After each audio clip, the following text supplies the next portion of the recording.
a nurse's uniform, folded neatly, and tucked away on top of her clothes. But that wasn't the part that froze me in place. What caught my attention was a pack of extra-large condoms hidden at the bottom of her luggage, the kind that most people would never need or even buy. My stomach dropped as the implications hit me all at once. Why would she need these? I thought. My mind was racing as I felt my heartbeat spike. Was there something more to this trip than just a getaway with friends? The silence in the room grew thick, and without thinking, I blurted out, "Looks like your girlfriend has a huge Johnson for you to bring those triple XLs." The words hung in the air, sharp and jarring. She froze, the color draining from her face. The tension was unbearable as she slowly turned to face me, her hands still hovering over her suitcase. I could feel her heart pounding from across the room, but she didn't know how to respond. She was caught off guard, completely unprepared for what I had just said. The silence was deafening. Her eyes searched mine, looking for some sign that this was just a joke, that I was playing with her like I sometimes did. But the look on my face was stone cold. There was no mistaking the anger and confusion in my eyes. In that moment, I could see her breaking down, realizing that the mask she had worn so carefully was slipping. She stammered, trying to brush it off with a weak smile, but it was too late. I had already seen the truth, and now it was impossible to ignore. It wasn't just about the condoms or the nurse's uniform. It was about everything that had been happening behind my back. I had felt the distance growing between us over the past few months, but now I had the proof.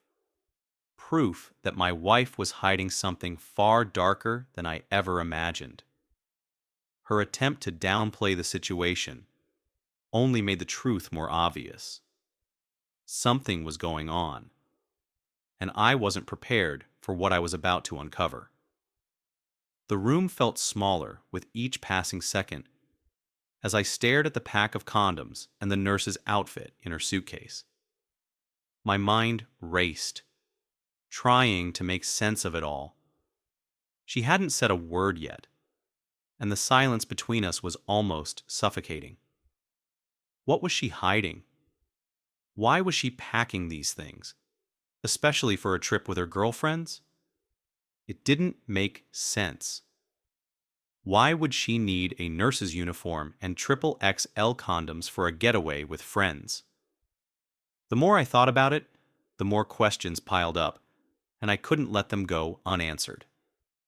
My voice was quiet, almost too calm, as I asked, "Why do you need this stuff? What's going on?" Her eyes flickered, and I saw the panic. She was caught off guard, but I wasn't backing down. The silence stretched longer as she seemed to struggle for an answer. Then, after what felt like an eternity, she looked up at me with a forced smile and said, "It's for fun, for the trip." But something in her tone didn't match the words. I could tell she was lying, or at least trying to convince herself that I wouldn't catch on. Her attempt at deflecting only made things worse. She was hiding something, and I needed to know what it was. I took a deep breath, trying to steady myself. What could she possibly be planning? Why would she need a nurse's uniform and these condoms if she was really just going on a trip with friends? I tried to put the pieces together, but they didn't fit. Nothing made sense, and the questions kept piling up. It was at that moment I realized this wasn't a simple getaway. She was going somewhere, or with someone she didn't want me to know about. But who? What was going on behind my back? The thought of her sneaking around planning something so secretive made my stomach churn. I needed to know more, and I wasn't going to let her brush this off so easily. I was done with the lies, done with the manipulation. As she zipped up her suitcase and tried to avoid eye contact, I asked again, my voice shaking with a mixture of anger and hurt. "What's really going on? What are you not telling me?" The room went still again, and I saw her struggle internally. She was trying to figure out how to respond, but the more she hesitated, the more I knew she was hiding something far deeper than I could have ever expected. The air between us grew heavier, and I felt that knot of suspicion tightening in my chest. She finally turned to face me, her expression tight, the facade of calmness beginning to crack. The room was thick with tension, and I could practically feel the weight of her guilt hanging in the air. My heart pounded in my chest as I waited for her response. But the silence between us spoke volumes. It was clear she was about to say something that would change everything, but I had no idea just how much it would shatter me. I wasn't going to tell you this, but I guess now I have to," she muttered, her voice low and almost inaudible. She stared at the floor, avoiding my gaze. I could see her hands trembling as she gripped the edge of her suitcase. It was like she was trying to brace herself for the storm she knew was coming. "What do you mean? What's going on, Emily?" I asked, my voice barely above a whisper, trying to hold it together as the gravity of the situation began to sink in. She let out a long, shaky breath, finally looking up at me, her eyes filled with a mix of guilt and desperation. "I've been seeing someone from work." The words hit me like a punch to the gut. My mind immediately went blank, struggling to process what she had just said. Someone from work? The realization hit me harder than I expected.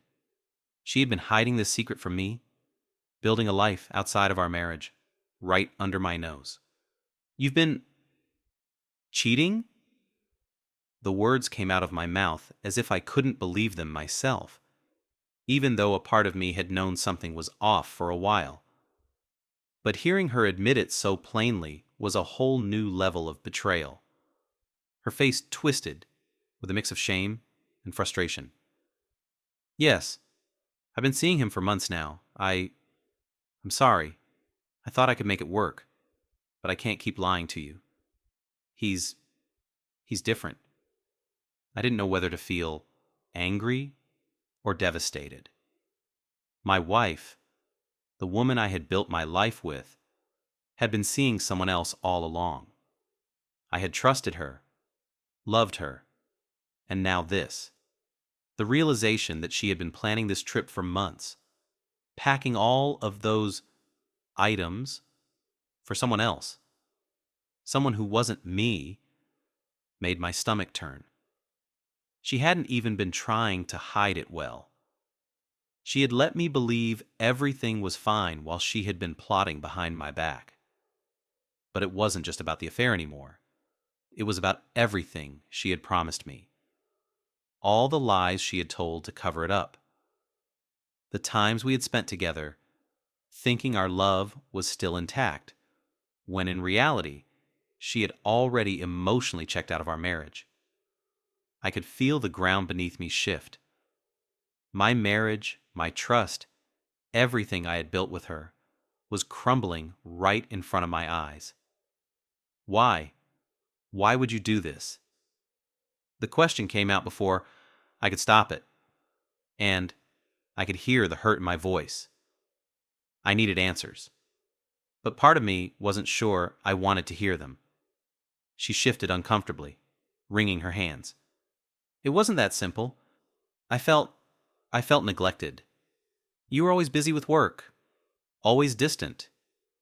And then, when I started getting attention from someone else, I thought maybe this was the solution. Maybe this was what I needed. Her words stung, but they also felt like an excuse. An easy way out of the mess she had made. She was blaming me for her decisions, as if I were the one who had driven her into the arms of another man. The idea that she had turned to someone else because of my behavior, instead of communicating with me, didn't sit right. "But you never talked to me about it," I said, my voice barely steady. "You never tried to fix it with me. Instead, you just went behind my back. How could you do this to us?" She looked at me with sorrow in her eyes. "I didn't know how to talk to you. I felt like we were drifting apart, and I didn't know how to bring it up. I thought maybe an open marriage would solve everything." The word open marriage cut through me like a knife. That was the reason she had been so distant, so willing to go on a trip without me. She had already made up her mind about how she wanted our relationship to work, and it wasn't with me. "I'm sorry, but this isn't something we can fix," I said, my voice trembling with emotion. "This isn't a mistake. This is a choice." Her face fell, and I saw the tears starting to well up in her eyes, but there was no turning back now. The trust was broken beyond repair, and no amount of apologies could fix what had been shattered. "I think it's time for us to go our separate ways," I added, almost feeling numb. "I can't live like this anymore." The decision was final, and the room felt colder with each passing second. I had to let go, but deep inside, I knew I was walking away from something that could never be fixed, no matter how hard I tried. Just as the weight of her confession began to settle, the doorbell rang.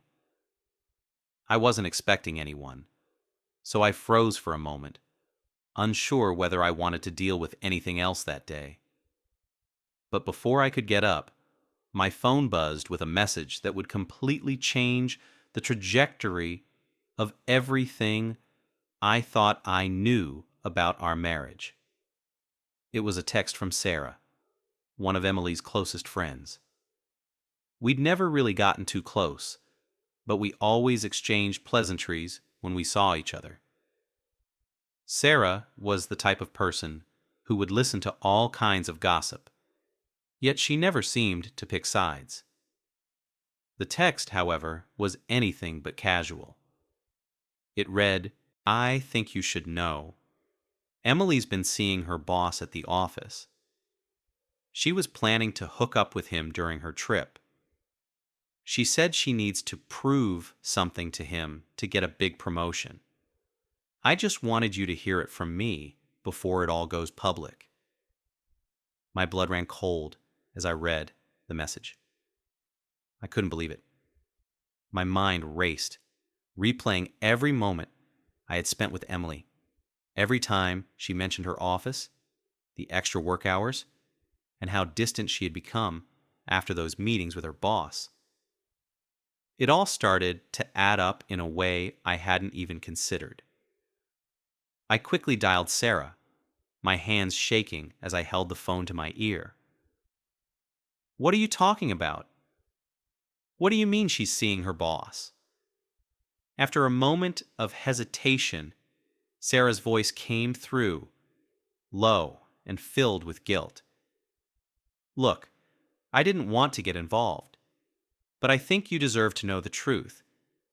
Emily has been spending a lot of time with her boss lately. She even told me that her promotion was pretty much tied to him. And, well, I overheard them talking once. She said she needed to make sure he'd consider her for the role. She didn't say it exactly like that, but you get the picture." I could hardly believe what I was hearing. Emily had been telling me that her distance was due to her work pressures, but the reality was much darker. She hadn't just been hiding her affair with her boss. She had planned it. She had chosen him over me, not out of any emotional need, but because of her own selfish desire for success. She was willing to sacrifice everything, including our marriage, to climb the corporate ladder. "Are you sure?" I asked, my voice barely above a whisper, trying to digest the severity of it all. Sarah sighed. "I wouldn't be telling you if I wasn't. I know you two have been having issues, but Emily was pretty upfront about her plans. She even told me she was going to test whether or not her boss would be willing to, you know, if she really wanted that promotion. She said it was just a step in her career. It's disgusting, but I thought you should know before she drags you down further." My mind reeled. I had been looking for some rational explanation for what was happening, but this was beyond anything I had imagined. The truth was much uglier. My wife wasn't just seeking a way out of our marriage. She was using me as a stepping stone to get ahead in her career. She wanted to advance, to get ahead, even if it meant betraying the person who had been by her side through everything. As if that wasn't enough, Sarah dropped one more bombshell. "I heard her talking to her boss last week, saying she was going to need some time away. She didn't tell you, but she's planning to spend a night with him during her girls' trip. I don't know all the details, but she seemed pretty confident about it." I hung up the phone, feeling my whole world crumble even further. Emily had used me. All this time, I thought it was about some emotional void, some need for attention.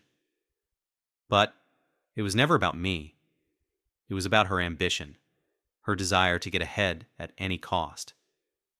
I sat there for a moment, trying to process it all.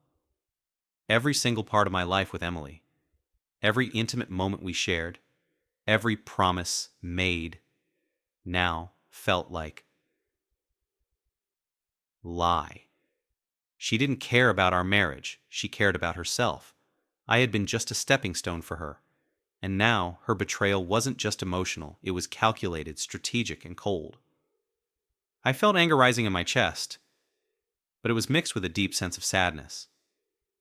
How could someone I trusted so completely be so calculating, so indifferent to the damage they were causing? The weight of everything Sarah had revealed hit me hard. The more I thought about it, the more disgusted I became with the entire situation. I couldn't believe it. The woman I had loved for years, the woman I had shared my life with, had been playing a dangerous game all along. And not only that, she had been planning to carry it out right under my nose. I spent hours pacing around the house, replaying every detail of her behavior in my mind. There were moments when she had been distant, when she would go on about work stress, and I believed her. But now I realized it was all part of a facade, a carefully constructed lie to cover up her affair. All of the times she said she was too tired to go out, or wanted some space, were just excuses. She was already living a double life, and I had been none the wiser. I tried to steady myself. I knew I couldn't let this go on any longer. Emily was about to leave for her girls' trip, and I was running out of time. I needed to confront her and make sure she knew that I knew everything. I had to let her understand the full weight of what she had done. When she finally finished packing her bag, she came into the living room where I was sitting, looking calm but with a nervous edge to her posture. The moment our eyes met, I could see the hesitation in her expression, like she knew something was off, but wasn't prepared for the storm I was about to unleash. I stood up slowly, my hands trembling with a mix of rage and sadness. "We need to talk," I said, my voice cold. I could feel the tension thickening between us. Her face remained passive, but I could see the flicker of fear in her eyes. "What is it?" she asked, her voice sharp. But I knew she was trying to mask the anxiety creeping up on her. Without a word, I pulled out my phone and showed her the text from Sarah. The color drained from her face as she read the message. She froze for a long moment, not knowing what to say or how to react. The facade she had so carefully built was now crumbling before her eyes. "I know everything," I said, my voice steady now, with an edge of determination. "You've been seeing your boss, planning to sleep with him during your trip to get ahead at work, and you've been lying to me about it for months." Her lips parted in shock, but she didn't immediately respond. Instead, she dropped her gaze to the floor, her cheeks flushing a deep shade of red. For a moment, I saw a glimpse of guilt in her eyes, but it quickly vanished, replaced by anger. "You were going to betray me," I continued, my voice rising with emotion. "You didn't care about our marriage. You didn't care about me. It was all about your career, your selfish desires, and I was nothing more than a pawn in your game." She finally met my eyes, her expression now cold and defensive. "You don't understand," she snapped. "I was doing this for us. I wanted to move up in my career. I wanted a better life for both of us." I shook my head in disbelief. "No, Emily. You wanted power. You wanted status, and you were willing to destroy everything we built together for it. You're a liar and a cheat, and now you're going to pay the price for it." Her eyes burned with rage, and she took a step forward. "You don't know what it's like," she said sharply, her voice quivering with emotion. "You never supported me. You didn't get it. I needed more, and this was my chance." I took a deep breath, my fists clenched at my sides. "You could have talked to me. You could have been honest. But instead, you chose to deceive me. You chose to disrespect me. And now, you'll pay the price." She didn't say anything for a moment, but I could see the wheels turning in her mind, the reality of her actions beginning to sink in. Then, in a low, broken voice, she finally muttered, I didn't mean for it to go this far." I laughed bitterly, a tear slipping down my cheek as I fought to maintain control. "It's too late for apologies, Emily. You've crossed a line that can never be uncrossed." For a few seconds, we just stood there in silence, each of us processing what had just unfolded. I had laid everything bare, and now there was no going back. The truth was out in the open, and nothing could change the fact that the woman I had loved had betrayed me in the worst possible way.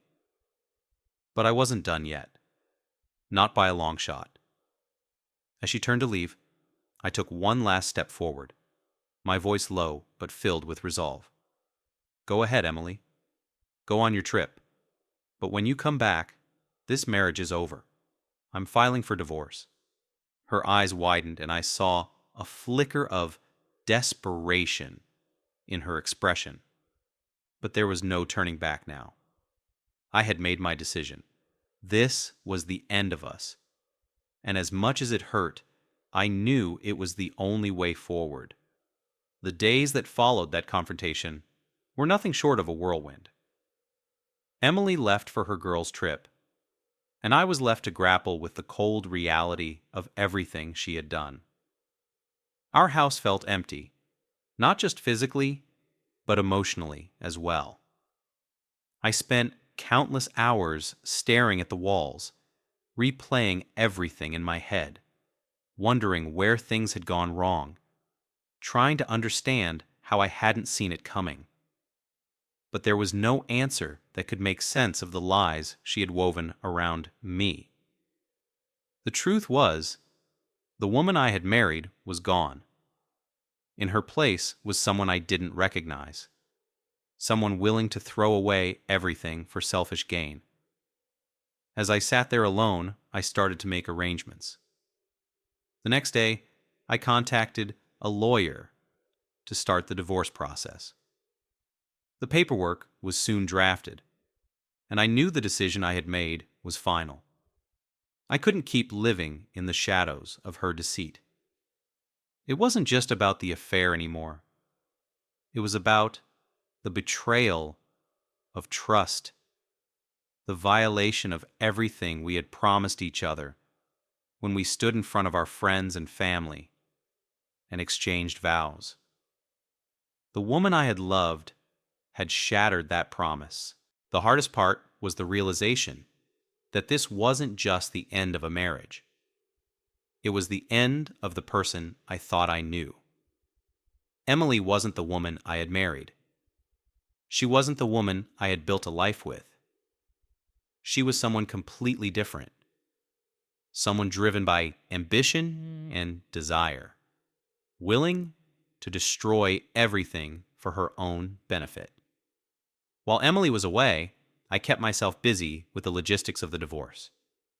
I packed up her things, making sure everything she had left behind was in a box, ready to be handed back to her. As I did so, I found more signs of her betrayal. Messages on her phone, receipts for expensive gifts she had bought for her lover, and pictures from their trips together. Each discovery felt like a gut punch, and yet a small part of me felt a strange sense of relief. I wasn't crazy for doubting her. My suspicions had been right all along, but nothing could prepare me for the moment she returned. When Emily walked through the door, she looked different, disheveled, almost defeated.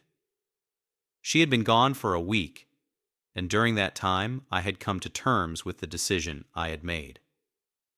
But seeing her standing there, looking lost and broken, hit me harder than I expected. She didn't say anything at first. She just stood there, as if waiting for me to make the first move. I wasn't sure if she expected me to welcome her back, or if she was hoping for some kind of reconciliation. But all I could see was the woman who had betrayed me, who had taken our love and trampled on it without a second thought. I didn't have time for words anymore. I had nothing left to say to her. So I handed her the divorce papers. "Sign these," I said, my voice steady but filled with a quiet sadness. "It's over, Emily." She stared at the papers in disbelief. "You're serious? After everything we've been through, you're just going to throw it all away?" I nodded, my heart heavy but resolute. "You threw it all away the moment you decided to cheat on me. You chose your career, your ambition, over our marriage. You betrayed me in ways I can't even begin to describe." Tears welled up in her eyes, but there was no remorse in her gaze, only frustration and anger. She took the papers and, after a long silence, signed them without a word. And just like that, our marriage was over. The final chapter of our story was one that I had never imagined when I first walked down the aisle. The divorce was finalized, but the pain and betrayal lingered in every corner of my life. Emily left the house with a few belongings in tow, the very same house where we had built so many memories. It felt as though a weight had been lifted, but there was also a deep sense of emptiness. The life we had shared was gone, and I was left to pick up the pieces. In the weeks that followed, I tried to move forward. The revenge I had been seeking wasn't as satisfying as I had imagined. There was no joy in seeing Emily lose everything. What I had truly wanted was closure, and that's exactly what the divorce had given me. But the emotional scars would take far longer to heal. Emily tried to contact me a few times, each attempt more desperate than the last. She wanted to talk, to explain herself, to beg for a second chance. But I had heard enough of her lies. I didn't need any more excuses for her behavior. Her affair, her betrayal, her decisions. None of it could be undone. I had learned that sometimes revenge wasn't about striking back at the person who hurt you. Sometimes the best revenge was to simply walk away and never look back. But it wasn't easy. The days were long, and the loneliness was overwhelming. I kept reminding myself that I deserved better than the woman who had betrayed me so carelessly. I focused on rebuilding my life, finding peace in the things that mattered most: my friends, my work, and the support of the people who truly cared for me. As for Emily, I heard she tried to salvage what was left of her career. Her lover? I had no idea. It wasn't my concern anymore. She had made her choices, and I had made mine. But the hardest part was knowing that the woman I had loved, who I had trusted, who I had shared my life with, had walked away from me. She was now a stranger to me, and in the end, that was the most painful thing of all. I had been betrayed not just by her actions, but by the person she had become. And so, as time passed, I realized that the true lesson from all of this was not just about betrayal or revenge. It was about self-worth. It was about understanding that when someone shows you who they really are, you should believe them. And when they break your trust, you don't have to waste any more time trying to fix what was already broken. My life was no longer defined by the woman who had walked out of it. It was now defined by the strength I had found in myself to move on, to heal, and to never let anyone treat me as less than I deserve. Betrayal often comes when we least expect it, and the pain that follows can shake the very foundation of who we are. However, it's important to remember that the most powerful form of revenge isn't about getting back at those who hurt us. It's about finding peace within ourselves. Healing begins when we take control of our own story and decide that we deserve more than the lies and deceit. At the end of the day, we're the ones who determine our worth, and we must never settle for less than we deserve.